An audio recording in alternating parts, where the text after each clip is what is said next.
Bonjour, alors pour ce quatrième tuto, nous allons regarder deux choses.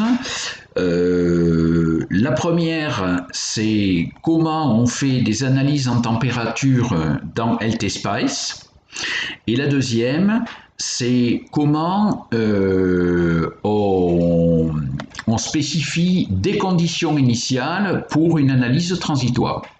Alors concernant la température, on va regarder un premier petit circuit. Il s'agit d'un transistor bipolaire pour lequel on trace une caractéristique de sortie IC de VCE pour une valeur de IB donnée.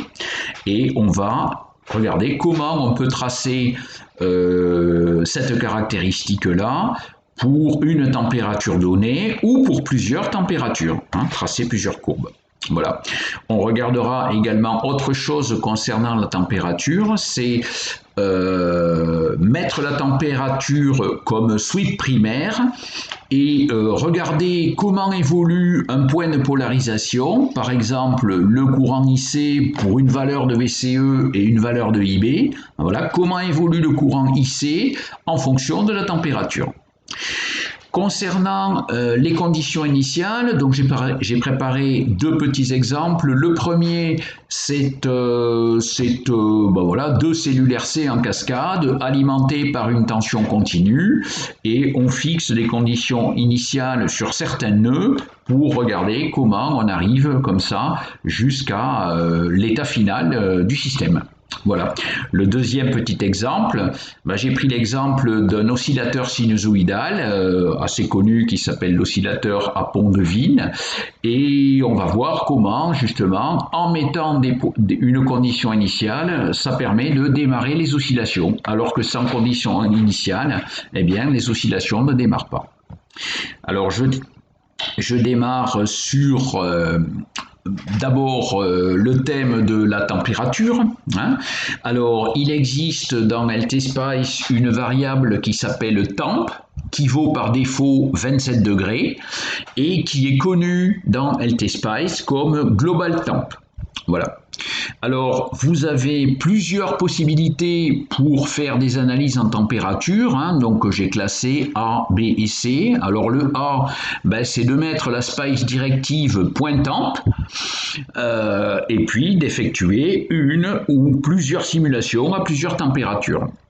La deuxième, qui revient un peu au même, c'est de mettre un .step temp. Voilà, donc la variable temp dans une spice directive .step. Et la troisième, c'est d'utiliser la variable temp dans un DC sweep, en sweep secondaire ou en sweep primaire. Voilà. Alors une petite remarque avant de commencer, c'est que dans Spice, dans les netlists Spice qui sont générés à partir du schéma, eh bien le point virgule est un commentaire. Voilà. Alors qu'est-ce que j'ai fait ici? C'est que voilà, vous avez votre transistor ici, alimenté par un courant IB de 10 microampères et puis j'ai mis une valeur de VCE à 1 volt mais comme je vais faire un DC sweep de VCE, cette valeur de 1 volt va être écrasée. Voilà.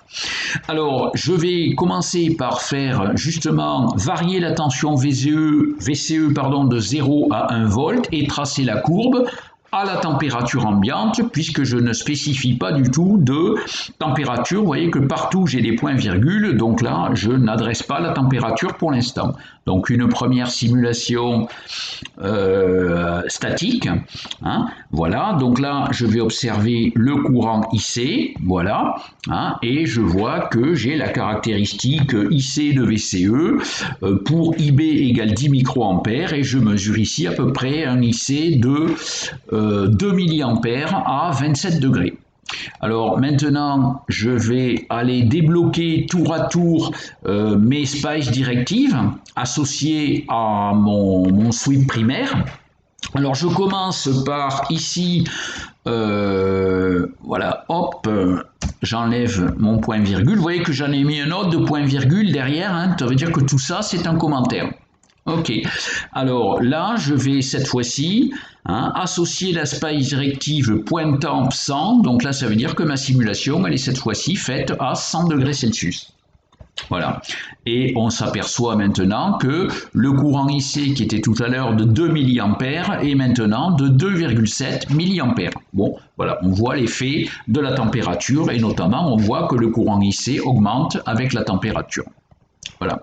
Alors, autre chose qu'on peut faire, hein, donc je suis obligé évidemment de rebloquer mes space directives pour en tester une autre. Donc on va tester la suivante. Là maintenant, ben, vous voyez que je peux spécifier par exemple 3 températures différentes. Voilà. Donc là, il va me simuler pour moins 100 degrés, 0 degrés et 100 degrés. Et je vais donc avoir 3 simulations. C'est la même chose que si je faisais un point step. Voilà. Hein, donc ici, moins 100 degrés, voilà, on a un IC de 0,9 mA, 0 degrés en bleu à 1,6 mA, et 100 degrés, on retrouve nos 2,7 mA qu'on a déjà simulé. Voilà, donc une autre façon de faire, hein, pour faire une analyse en température. Alors on va maintenant regarder c'est un petit peu les mêmes choses, hein, mais une autre façon qu'il est possible d'utiliser, c'est de la variable temp dans un point step. Alors le premier, par exemple, ici, donc je débloque. Voilà. Donc là, je vais faire un point step temp list moins 100, 0, 100. Donc c'est exactement la même chose que ce que j'ai fait au-dessus. Voilà. Hein, donc là, de nouveau, je regarde ma simulation et j'ai exactement la même simulation que précédemment. Moins 100 degrés, 0 et 100 degrés. Alors, une autre façon de faire encore, bon, qui ne change pas énormément, hein, c'est maintenant, là j'avais pris un type de sweep list, hein, dans mon point step, je reprends ici un point step, mais cette fois-ci avec un sweep linéaire, hein, donc là je définis de 0 à 100 degrés par pas de 10 degrés, donc là je vais faire 10 simulations différentes. Voilà. Ok. Alors voilà, donc là je retrouve mes 10 simulations différentes. La première en vert c'est pour T égale 0 degré et la dernière avec toujours mes 2,7 mA c'est pour T égale 100 degrés. Voilà. Alors, ok,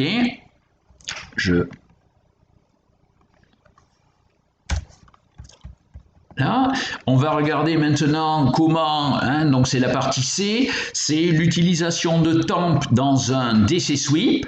Donc là, je vais fermer ce point d'essai là, puisque je vais en utiliser un autre en dessous.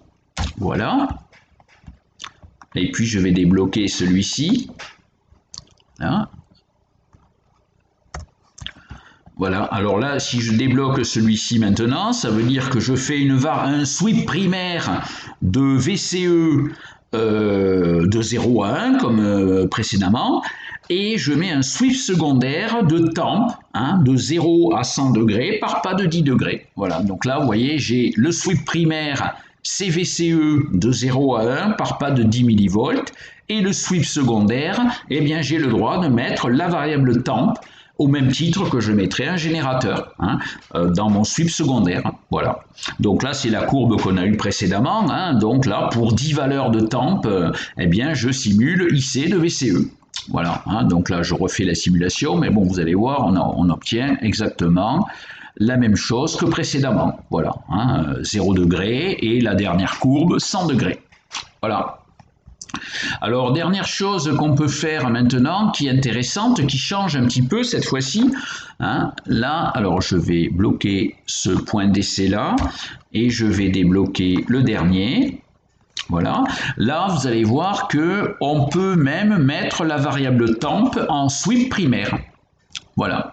Alors, vous voyez qu'ici, cette fois-ci, je n'ai plus de variation de VCE, hein, donc il va prendre pour sa simulation les valeurs des générateurs tels qu'ils sont donnés sur le schéma, c'est-à-dire IB égale 10 micros, VCE égale 1 volt. Et bien, pour ce point de polarisation-là, on va faire varier la température, et moi je vais par exemple regarder le courant IC en fonction de la température. Donc ça, c'est la dernière simulation. Ça, c'est un petit peu, c'est intéressant, hein. On regarde comment évolue un point de polarisation en fonction de la température. Vous voyez que sur l'axe des X, en bas, ben, j'ai ma température que j'ai spécifiée de 0 à 500 degrés. Voilà, donc on voit effectivement que le courant IC se met à augmenter. Au-delà, à partir de 300 degrés, se met à augmenter pas mal avec la température. Voilà. Alors, ce qu'on peut regarder également, c'est cette variation en coordonnées logarithmiques, hein. Donc je prends mon axe Y et je choisis un axe logarithmique. Je ne vais pas démarrer à 10-17, mais à 10-3, hein, 1 milliampère par exemple. Voilà. Alors ce qu'il faut savoir, c'est que le courant IC, il s'écrit IS exponentielle QVBE sur KT. Le IS varie en T au cum, et vous voyez que dans l'exponentielle, vous avez du exponentiel quelque chose sur T. Voilà, donc la variation est fortement non linéaire et le fait de tracer mon axe Y en coordonnées logarithmiques me permet de voir un peu s'il y a des comportements en puissance. Alors ce qu'on voit, hein, si j'ai un comportement en puissance, eh bien je vais avoir quelque chose qui est linéaire. Donc on voit qu'il y a deux régions, entre 0 et 250 degrés à peu près, c'est quelque chose qui est à peu près droit.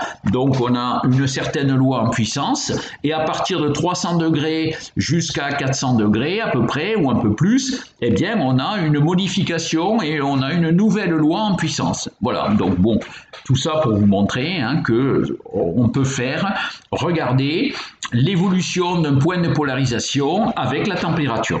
Voilà.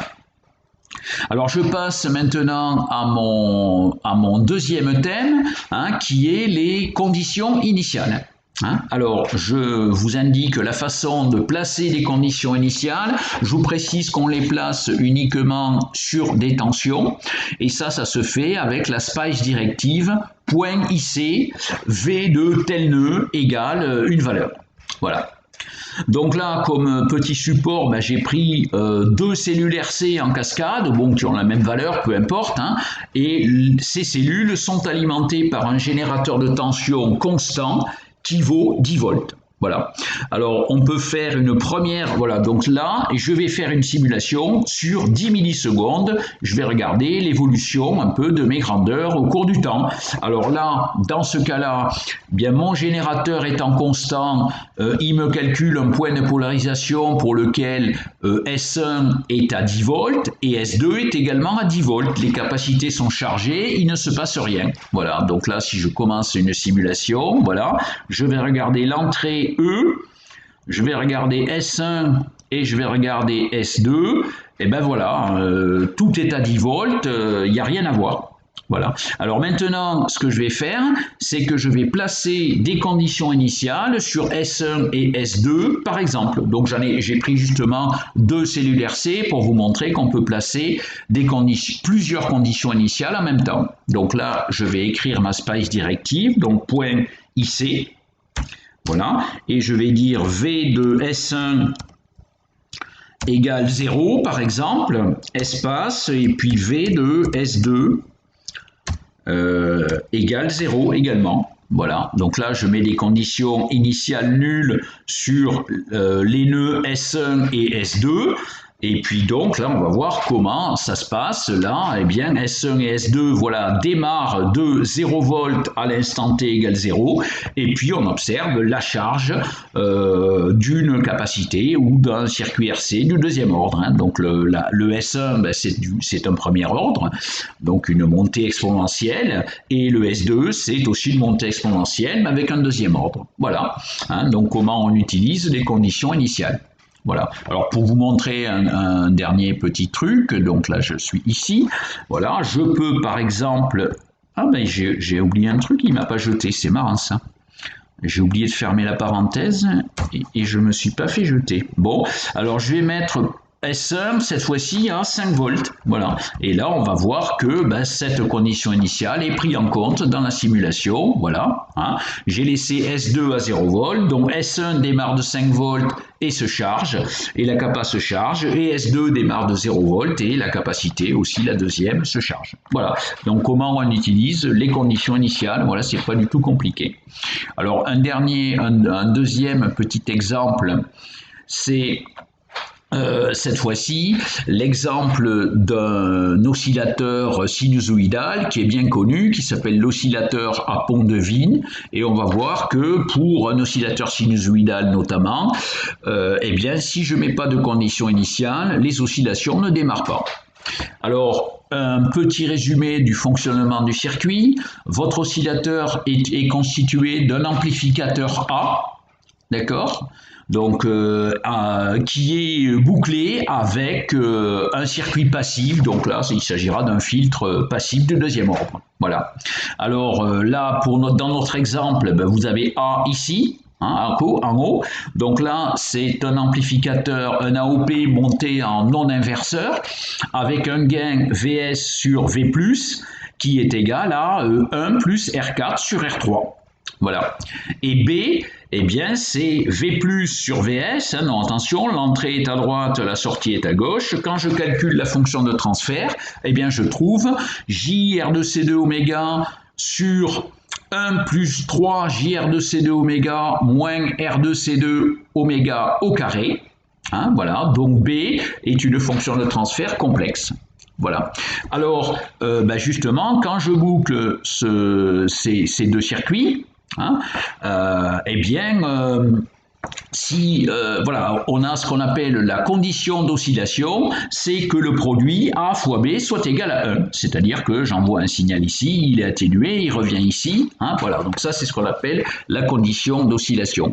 Alors pour réaliser cette condition d'oscillation, eh bien, sachant que A est un réel positif, il faut que B soit, pour commencer, un réel positif, hein, pour pouvoir faire AB égale 1. Or, B est complexe.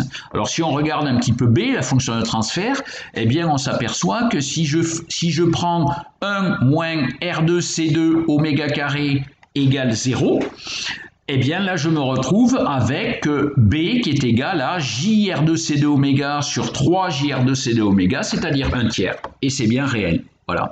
Donc la seule fréquence possible pour les oscillations, c'est celle pour laquelle 1 moins R2C2 oméga carré est égal à 0. Voilà. Donc ça nous donne la fréquence des oscillations, et la valeur de B, 1 tiers, si, ça aussi. Alors B étant égal à 1 tiers, pour faire AB égale 1, il faut que A soit égal à 3, c'est-à-dire que R4 soit égal à 2 fois R2, hein, autrement dit R3 égale R4 sur 2. Voilà. Alors j'ai pris les valeurs ici. Alors si on prend R4 c'est 3,9 kg, donc R4 sur 2 c'est 1,95 kΩ. Donc je teste des valeurs ici. Donc là j'ai un point par an. Vous voyez que R3 c'est la valeur R qui est ici. Donc alors on va commencer par tester, voilà, 1,96 kΩ par exemple. Je me mets un peu plus haut que R4 sur 2, et donc là, j'ai un A qui n'est pas tout à fait égal à 3. Donc là, les oscillations, en principe, ne démarrent pas. Voilà. Donc là, je vais m'intéresser, moi, à la sortie de l'AOP. Voilà, hein, là, la sortie est à 0, il n'y a pas d'oscillation. Alors, si je reviens maintenant sur mon oscillateur, je vais me placer dans un cas de figure, au contraire, où j'ai un R qui est un tout petit peu plus petit que 1,95, donc je vais mettre 1,94, et là j'ai A qui est légèrement supérieur à 3, et donc le produit AB qui est légèrement supérieur à 1, et là ça devrait démarrer. Voilà, et je m'aperçois ici que toujours pas. Voilà. Alors la raison pour laquelle l'oscillateur ne démarre pas, hein, c'est que quand je calcule mon point de polarisation en CAO, hein, vous savez qu'une analyse transitoire est toujours précédée par un calcul de point de polarisation, eh bien lors de la polar, il me calcule une tension S à 0 et les oscillations ne peuvent pas démarrer. Voilà. Alors, dans la réalité, hein, pourquoi les oscillations démarrent? Eh bien, parce que votre amplificateur opérationnel est alimenté, vous voyez ici, par du plus 12, moins 12, et donc ces tensions d'alimentation génèrent un bruit de quelques microvolts à la sortie de l'AOP. Ça permet le démarrage des oscillations. Eh bien, en simulation, on va faire exactement la même chose. Hein, on va simuler ce bruit. Hein, donc là, je vais faire quoi? Ben, je vais mettre une spice directive, voilà. Hein, donc là, point IC, et là je vais mettre V de S par exemple, égal, alors je n'ai pas besoin d'y mettre beaucoup, hein, 100 microvolts par exemple, voilà. Ok, et puis là, je vais relancer une simulation, voilà, et là, vous voyez cette fois-ci que eh bien, les oscillations ont démarré. Voilà. Alors, comme je me suis placé avec un produit AB légèrement supérieur à 1, eh bien, non seulement les oscillations démarrent, mais elles finissent par saturer. Hein. Vous voyez que la tension de sortie finit par atteindre les tensions d'alimentation, plus 12 et moins 12 volts, les tensions d'alimentation de l'AOP. Alors, c'est un petit peu le problème avec un oscillateur pour lequel on n'a pas de contrôle de gain, hein, c'est que soit j'ai pas d'oscillation si le produit AB est inférieur à 1, soit je suis dans le cas contraire où AB est légèrement supérieur à 1, et là les oscillations démarrent, mais je ne les contrôle pas, et elles finissent par saturer. Voilà. Hop là, qu'est-ce que j'ai fait? Hop, voilà. Donc là, on voit hein, le démarrage des oscillations et la saturation, plus 12, moins 12. Voilà. Alors on peut voir autre chose encore qui est intéressant. Hein. Je vais maintenant fixer ma condition initiale à une valeur qui nous permette de voir quelque chose au démarrage. Je vais par exemple mettre 5 volts hein, comme condition initiale. Et là je vais mettre ma résistance R à 1,96 kΩ, c'est-à-dire là j'ai le produit AB qui est légèrement inférieur à 1. Alors on va regarder ce qui se passe, on va peut-être même simuler ça sur un tout petit peu plus longtemps, voilà, 100 millisecondes, ok, et on va regarder ce qui se passe, voilà. Alors là, hop, voilà ce que je vois. Vous voyez que cette fois-ci, le produit AB étant inférieur à 1, les oscillations ne démarrent pas. Alors pourquoi elles démarrent là? Ben, à cause de ma condition initiale à 5 volts, d'accord? Mais comme le produit AB est inférieur à 1, eh bien on voit très bien que les oscillations se réduisent et finissent par mourir et la tension de sortie VS termine à 0. Voilà. Alors, une dernière chose que je voulais vous montrer, j'y reviendrai sûrement très sûrement dans un autre tuto. Hein, je vais remettre ici mes valeurs. Mais ce que je voulais vous montrer, c'est... alors, je remets 1,94. Ce que je voulais vous montrer, c'est en fait comment on utilise la transformée de Fourier. Hein, vous allez voir, il y a la possibilité à partir du moment où j'ai un signal périodique, alors je remets sans micro, à partir du moment où j'ai un signal périodique quelque part, eh bien de calculer sa transformée de Fourier. Voilà, donc là je relance ma simulation, donc c'est la même que tout à l'heure, hein, la simulation pour laquelle ok, ben mon signal ici, les oscillations démarrent et puis ensuite elles saturent à 12 volts. Voilà. Alors ce que je peux regarder ici, c'est la transformée de Fourier. Donc ça c'est dans le menu View, voilà. Et là vous faites FFT. Voilà. Alors, dans la FFT, alors ce qu'on vous précise dans la FFT, hein, c'est que les grandeurs sont normalisées pour correspondre à la valeur RMS, c'est-à-dire à la valeur efficace. Voilà. Donc ici, ben, grosso modo, alors sauf au début, mais sinon si j'ai un signal de 12 volts, eh bien 12 volts sur racine de 2, ça fait, ben, je ne sais pas combien, mais ce sera la valeur efficace du signal. Ça c'est l'amplitude que me montrera la FFT. Alors quelques remarques, vous avez aussi la possibilité d'utiliser toutes les datas, ou alors d'utiliser vous avez zoomé sur une zone et vous faites votre FFT sur la zone. Voilà. Autre remarque, alors bon là il y a tout un tas de possibilités d'effectuer du fenêtrage, hein, voilà. Donc ça c'est le fenêtrage classique de la transformée de Fourier, où vous avez tout un tas de fenêtres possibles à votre disposition, y compris pas de fenêtrage, voilà. Donc là je dis OK. Voilà. Et puis là, ben voilà, que je me retrouve avec le tracé de ma transformée de Fourier du signal VS de T. Alors vous voyez que par défaut, l'axe des Y ici, il est en dB, mais je peux également, donc avec le clic droit, le passer en linéaire. Voilà. Donc en linéaire, évidemment, je ne verrai que le pic qui est le plus haut. Voilà. Ok, hein, donc là je vous parlais tout à l'heure de l'amplitude, hein, donc si je fais 12 sur racine de 2, ben, on doit être aux alentours de 7, quelque chose comme ça, hein, c'est ce qui m'indique là. Voilà, donc il ne faut pas s'étonner qu'on ne retrouve pas l'amplitude qu'on a vue dans le domaine temporel. Et puis ce que je peux faire également, c'est placer un curseur ici, voilà, et venir mesurer quelle est la fréquence de mon signal. Voilà, hop. Alors là, ben, il faut que j'aille détecter le maximum. Donc là, hop, j'y vais point par point. Ok, bon, ben, j'ai du mal. Là, j'y suis à peu près, voilà. Donc là, on lit une fréquence de 7,16 kHz. Voilà. Ben, si on calcule, alors, il est où mon circuit? Voilà. Si je calcule la valeur théorique avec 1 kg et 22 nanofarad, eh ben, ça me donne 7,23 kHz. Voilà. Et là, on est à 7,16 kHz. Voilà. Alors, on est toujours un tout petit peu en dessous de la valeur théorique. Ça, c'est à cause des imperfections de l'amplificateur opérationnel et notamment de son slew rate. Voilà.